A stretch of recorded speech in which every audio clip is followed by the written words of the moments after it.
Hello and welcome to Your Employment Matters. I'm Beverly Williams and I'm here to help you navigate your career. This is for anyone who's searching for their dream job or promotion, or perhaps you're just looking to hang on to the job you have. Today's work environments are multi-generational, multi-religious, multinational, multiracial, and multi-gender identity. Add market disruptors like Amazon and Lyft, along with the addition of AI, and it's easy to see why finding and keeping a job is such a challenge. Employment success and even employment survival depend on your ability to adapt. That's why my goal for this 30-minute podcast is to first advocate embracing change and differences, and second, to encourage you to proactively assume responsibility for your career. Get your work week off to a good start by listening to Your Employment Matters every Monday. Find out how to own your career and get the best practices for making your employment matter.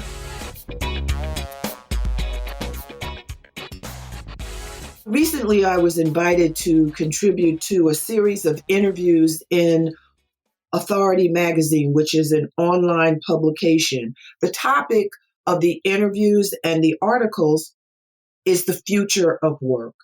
My submission was to include my predictions for the top 5 trends to watch for in connection with the future of work.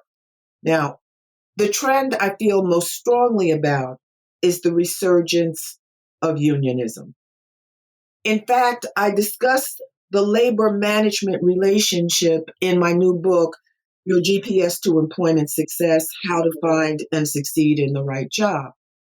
Now, I don't go into a lot of depth, but I think people should know about labor management relations, and I identify some terms that I don't think everyone is familiar with. But if you are employed in a union environment, absolutely, there's some terms that you should know about and some concepts you should know about. Now, for most of my legal and labor relations career, I've represented management, but I have the utmost respect for unions. And you may ask why. Well, personally, I feel like it's embedded in my DNA because my parents were union officials and union members. Now, as I looked online for information about how unions are doing, I came across an article that focused on an interview with Rebecca, I hope I'm pronouncing this correctly, Collins-Jaban, who's an associate professor of labor studies and employment relations at Rutgers School of Management and Labor Relations. She says that only 11% of American workers are in unions, but listen, 11% of American workers are in unions, but that equates to 14 million people. That's a lot of people. But significantly, the numbers hide the various differences based on region and industry. For example, in New Jersey, 16% of workers are unionized and 60% of public sector workers are unionized. But fortunately or unfortunately, depending on which side you support, union membership numbers are way down from 50 years ago. But personally, I believe that's going to change. Ms. Javan says that the numbers are increasing in certain sectors, and the Rutgers Today, which is the publication her interview appeared in, calls this a new reinvigorated labor movement. Arnold Shep Cohen, a partner in the law firm of Oxfeld Cohen, is my guest today. Mr. Cohen concentrates his practice in private and public sector labor, employment, and employment benefits laws. Now, he has a very impressive, very lengthy bio. I'm going to give you some highlights, and I recommend you to his website. Again, it's Oxfeld Cohen, and they're based in Newark, New Jersey. Mr. Cohen has negotiated a voluminous number of labor agreements and handled thousands of arbitrations and administrative hearings in various industries and levels of government.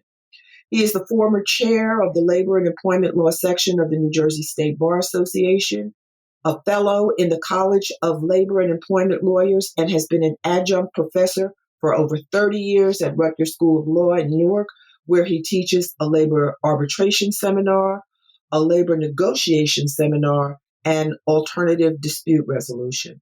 Mr. Cohen is the former editor-in-chief of the New Jersey Labor and Employment Law Quarterly. He was a member of the editorial board of the New Jersey Lawyer, and he is an editor and co-author of New Jersey Labor and Employment Law. He is also a founding master of the Sidney Reitman Employment Law Inn of Court. Mr. Cohen holds an A.B. summa cum laude from Rutgers College, a J.D. from Rutgers School of Law in Newark, and an LLM in labor law from New York University School of Law. Welcome, Arnie. Thank you so much for taking the time from what I know is your busy schedule to discuss the state of American labor unions. Welcome. Thank you very much. Thanks for having me. Now, Arnie, we go way back, and you know I'm a person of strong opinions. I would describe the state of labor management relations in America as strained. How would you describe it? It's strained in certain areas. Other areas, it's not strained. For example, an area where it is strained definitely is in education, where you have a whole battle over virtual versus in-class studies. That's a strained area. Some areas are strained as well, which had not been in the past, the healthcare, fighting over COVID. So I think the pandemic has put a strain on all of us and has definitely put a strain on labor management relations. No, I think that's fair. I mean, we're living in unusual times, but even before the pandemic struck, I think that there was a tension between, there's an innate tension by virtue of their positions. But I think there was a level of distrust between employees and employers. And I think that distrust or that lack of trust gives rise to discord. No, I agree with you. There, in many instances, there were. I see that a lot of places that are being unionized, the workers, although their pocketbook issues might be important to them, things like transparency, dialogue are more important because the workers want to have a say in what's happening in the workforce, and they don't believe that they're being told the truth. Absolutely. I agree with you. That's true. And although I see or I believe that there will be a resurgence of unionism, I don't know whether unionism is going to do for employees what they might feel that it will do, what they might think that it will do, because we know that there are management rights clauses and that everything is not negotiable. I don't know that employees will accept that. Well, you say management rights clauses and not everything is negotiable. In the public sector, it's much more restrictive, the subjects that can be negotiated as opposed to the private sector. In the public sector, as you mentioned, in New Jersey, 60% of the public sector workforce is organized. One of the reasons for that is that public sector employers don't take the hardline stance against unions that private sector employers do. So given that, you might not get everything you want from a union, but you will get a say because under both private sector and public sector laws, when you sit down and negotiate a contract, the union is an equal partner with management. Whether management feels that way or doesn't, they're equal partners, and the same thing in the public sector. So as an equal partner, you have to sit down and negotiate, and workers get their positions known through those negotiations, and also when they're fighting to enforce their contracts. The management rights clause, yes, it can be somewhat restrictive, but a lot of it's negotiable. It doesn't have to be that way. Certain things are non-negotiable, but a lot of it is negotiable. And if the union was unsuccessful in this round of negotiations, to broaden the scope of the areas that it wants to have covered in its contract, next time it can try to do better. I think the way I'm thinking of it is this. I've talked to a good number of people in various demographics, various races, nationalities over the past 10 years that I've been working on career related issues, employment related issues. And there are people, employees, some employed, some not employed, who feel very strongly about certain things, whether it's environmental things, whether it's things that may fall outside of terms and conditions of employment. For example, if I feel strongly that there should be 10 people working on a project rather than 5 that the employer thinks should be working on a project, that's really not my call. That's not something that the union is liable or likely to negotiate. But there may be a segment of the workforce that feels very strongly about that. Now, I understand that unions can bargain about certain aspects of staffing, but by and large, and you can correct me if I'm wrong, staffing generally is left to management to determine. It normally is, although there's a broader scope of what can be negotiated in the private sector than in the public sector in that area. Yeah, absolutely. Public sector, and for the people listening, public sector is different for many reasons, but I think it's different primarily because there are public funds involved. Yes, the public funds involved, and on top of that, the public interest is involved. But although public sector unions in New Jersey are, it's illegal to strike, you have the power of the of voting, and you can vote out your boss, which you can't do anywhere else. But that's not in every situation. You can vote out, for example, a mayor, but Yeah, you don't vote out a supervisor in, say, City Hall. correct. But you can vote out the mayor, and the new mayor might fire your boss. But, and although there's some degree of certainty, especially if parties change, there's civil service situations in the public sector. Correct. So they may have civil service protection. So I may not be able to read. See, that's the point, Arnie. There are limitations to what unions can do. And I think, in my mind, one of the most important steps to take is to educate people about labor unions and what labor unions can do and what they can't do, what terms and conditions of employment mean, and things like that. I think I'm very in favor of managing expectations. I don't like to go into a situation thinking that I can achieve X when I can only achieve, in a real sense, X minus 5. No, And people don't know. They don't have a working knowledge. They may think they know what a labor union can do, but they may not, what they think may not be accurate. one of the worst things that a union can do in its organizing campaign when it's trying to organize a workforce is to do exactly what you're saying, raise expectations to a level that can't be achieved. You have to be straight with your workers or potential members, and you can't really, because you're in for trouble if you do that, because you're not going to achieve it. Then the workers will come back and say, why did you promise such and such when that was impossible? And it's just not a good idea to do that at all. It leads to trouble. No, you're absolutely right. But now, what do you envision for unions going forward? Well, unions are going to have to reinvent themselves to a certain extent.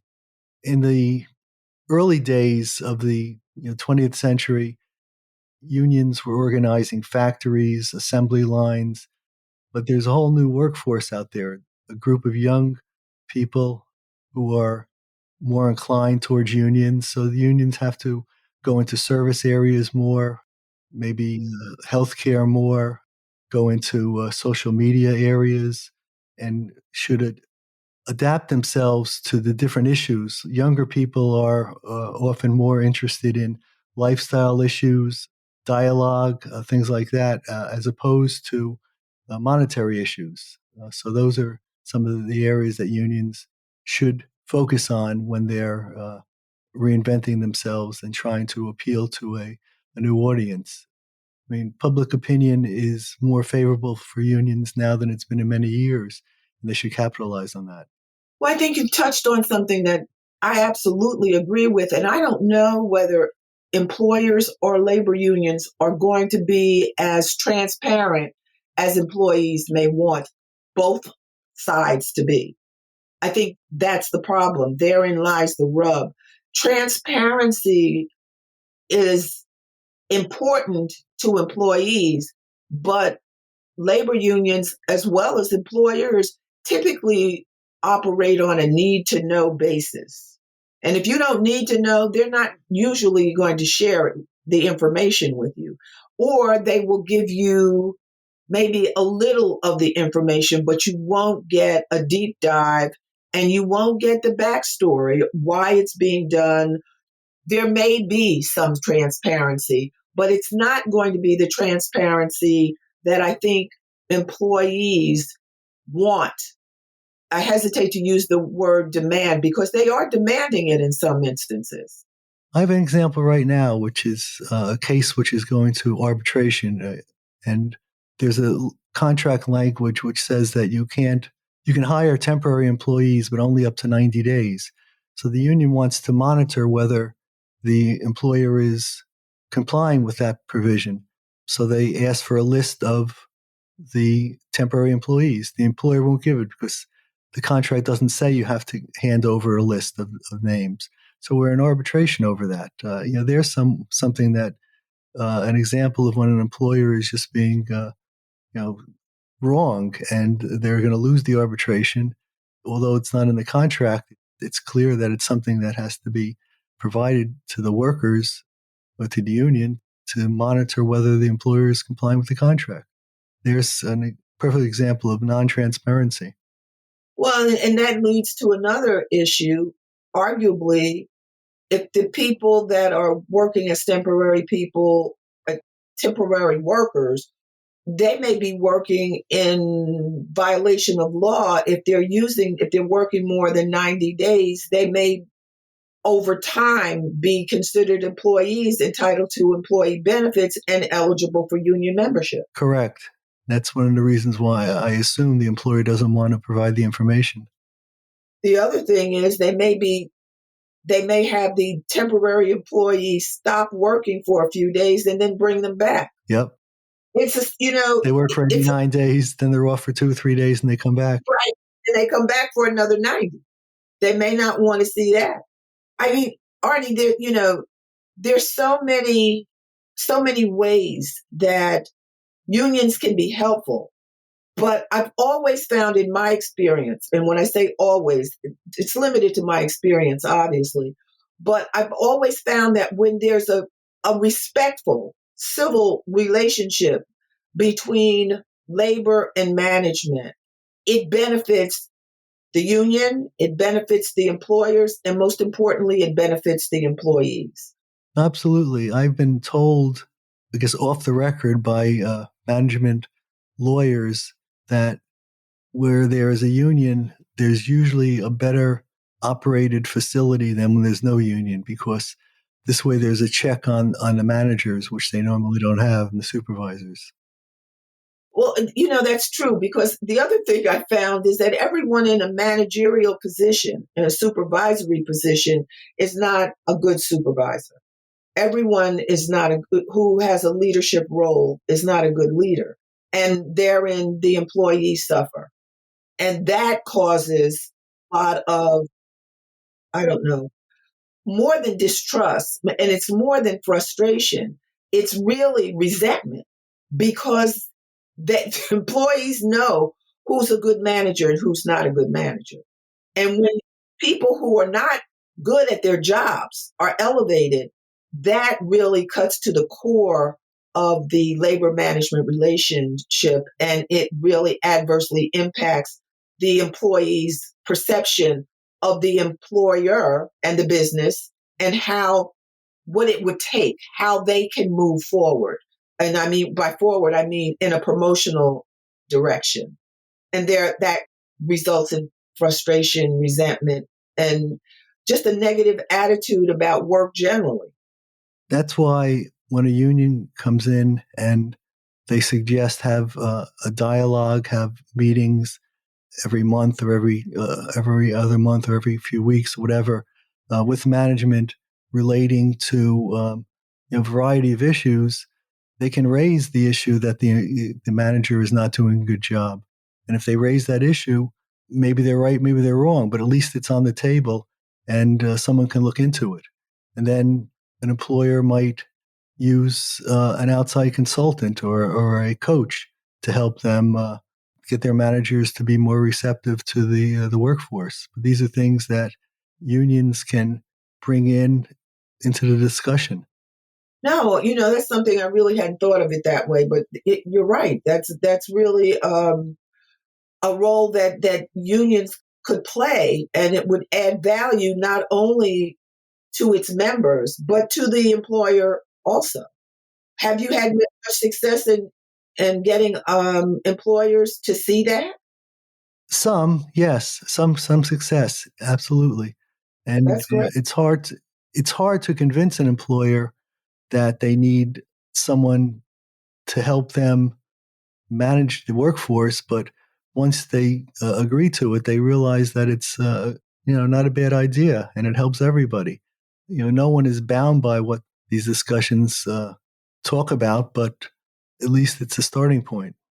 But now I think unions will come back. I think the numbers will increase. I think they will move forward with more gusto because employees are not going to be happy with the limitations that they will still have. But I also know from personal experience that employers are not going to sit idly by and let unions resurrect and come back with the force and effect that they once had in the workplace. They'll fight that tooth and nail. And I mean more than just Jeff Bezos and Amazon. Absolutely. But there's a difference between the public sector and the private sector. In the private sector, the laws are slanted towards management. They can delay elections, and the more they delay, the more the workforce loses interest in the union. Then, after the contract, if there is an election and the union happens to win, then the employer, there's a second hurdle, and that's getting that first contract. Because after the union can't be thrown out by its members for 1 year after there's a certification by the National Labor Relations Board of the union as the representative, but after 1 year. So some employers just take their time and slow things down, and then hope that the union will be decertified, it's called, by its membership. So that's one thing. And then in the public sector, management often doesn't, for a lot of different reasons, often doesn't take a position, or they stay neutral. And if they stay neutral and there's no one fighting against the public sector union, they normally win their elections. So they do much better in the public sector than in the private sector. But overall, I think the younger workforce is more prone now to unionization for different reasons, not necessarily economic reasons, but for, like I said, lifestyle issues and just having a part of the control over the operation of the company. The sense I get is that you're hopeful that this will all work out so that unions will come back. I'm hopeful. Yes, I'm hopeful. Not necessarily Optimistic? optimistic. Not negative either, but hopeful. No. I've seen this over the years. I've been practicing labor law, representing unions for over 40 years, and there's been a lot of talk over that 40 years, and it hasn't materialized to date, but maybe it will. For example, there was an article in the paper about Starbucks, how they had organized, two different stores in the country, and now they're building up momentum, and there's about 15 or 20 that are being organized. But even so, there are hundreds, 150,000 workers who work for Starbucks. So even if you organize, half of the workforce, you're still under 100,000 people. But maybe they'll lead the way. Well, is Starbucks management receptive to that? They haven't been, but what they raised as an issue was the fact that their clientele or the customer is usually a younger, more liberal person, whatever reason, goes to Starbucks. And they've hired as baristas that same type of person. And that person is more prone to unionization. And it's not necessarily the economics that they're fighting or bringing a union in for, but it's to have more say, to have better working conditions, things like that. So, so far they've had, I think, 2 or 3 elections, and because you have to have an election at each individual store, and the unions have won. So, maybe that's shedding light on what the future is going to be. That's interesting. I would, and maybe you can answer this, I wonder if the employer would prefer to deal with union leadership about employee concerns or its employees.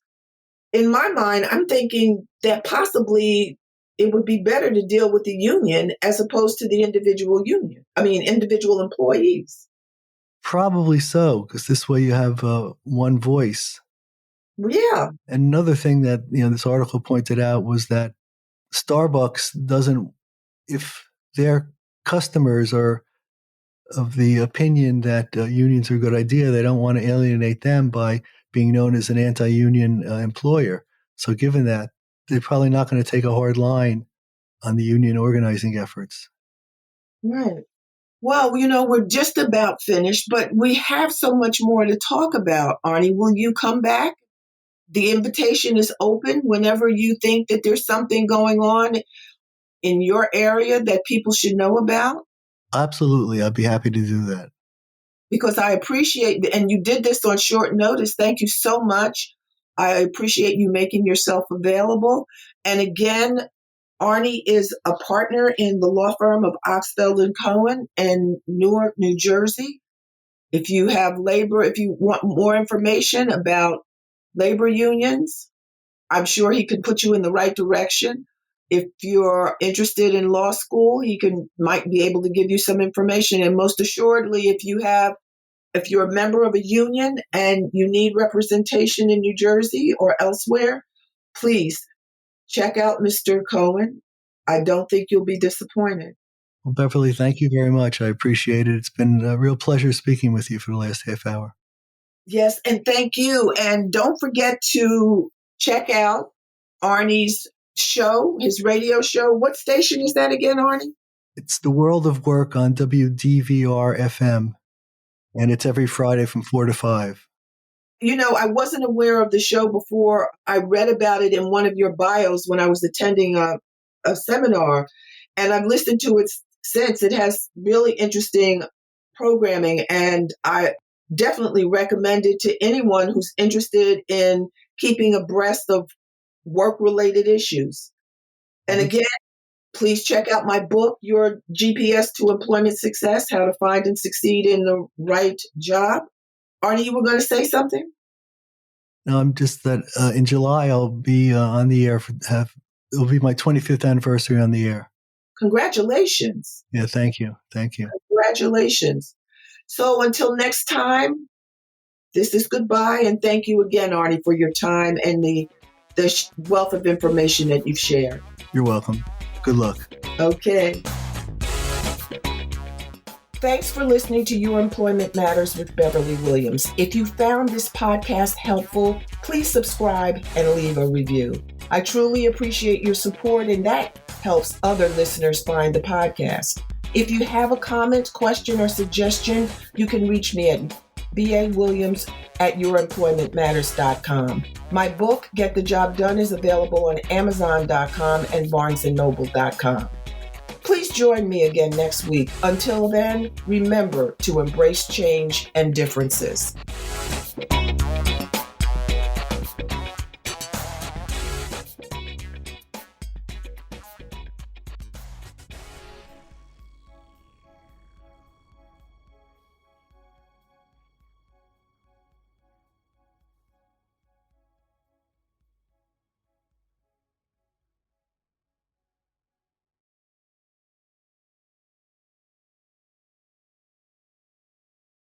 This podcast is part of the Sound Advice FM network. Sound Advice FM, women's voices amplified.